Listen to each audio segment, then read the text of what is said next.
নমস্কাৰ সকলোকে মোৰ নতুন ভিডিঅ' এটালৈ স্বাগতম জনাইছোঁ। হয়, আপোনালোকে দেখিব পাৰিছে যে আজি 29 তাৰিখে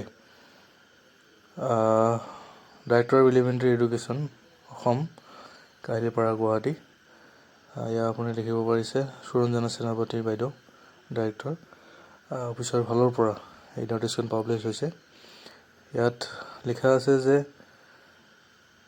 হাইকোৰ্টত যিহেতু একাংশ কিছুমান এপ্লিকেণ্ট বা কেণ্ডিডেটে LP/UPৰ যিটো ডকুমেণ্ট ভেৰিফিকেশ্যন প্ৰক্ৰিয়াত তাতে কিছুমান কেণ্ডিডেটে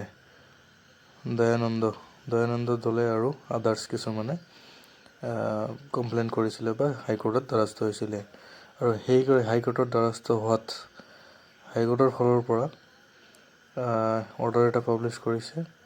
আৰু ইয়াত লিখিছে যে LP/UPৰ যিটো ৰিক্ৰুটমেণ্ট প্ৰক্ৰিয়া বা ভেৰিফিকেশ্যন যিখিনি প্ৰচেছ হৈ আছিলে, এই গোটেইখিনি প্ৰক্ৰিয়া হোল্ড কৰাৰ কাৰণে এটা অৰ্ডাৰ দি দিছে বা কেছটো চলি আছে যিহেতু।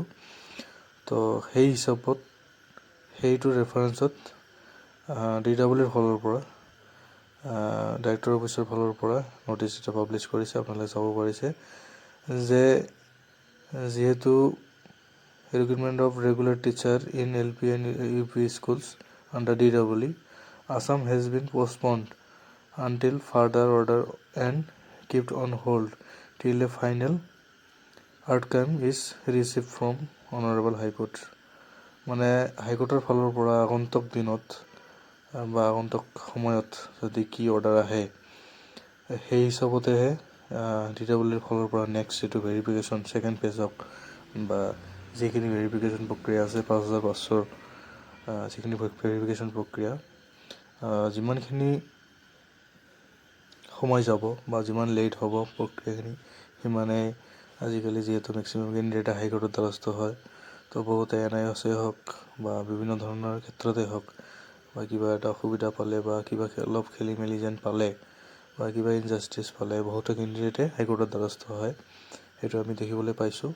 আৰু যিহেতু BTCৰ GT/PGTৰ ওপৰত যিহেতু এটা ৰিজাৰ্ভেশ্যন ছিষ্টেমত এটা কেছ চলি আছিল, তো ৰিজাৰ্ভেশ্যনটো ষ্টে হ'ব নেকি, ষ্টে অৰ্ডাৰ আহিব নেকি হাইকোৰ্টৰ ফালৰ পৰা, বা BTCটো ইয়াৰ কিবা ইফেক্ট পৰিব নেকি, যিহেতু BTCটো ভেৰিফিকেশ্যন অলৰেডি অহা 1 এপ্ৰিলৰ পৰা হ'ব।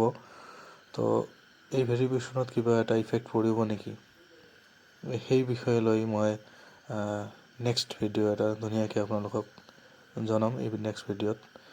তো আজি এইখিনিয়ে যে DWৰ পৰা অৰ্ডাৰ আহিছে পষ্টপন কৰিছে।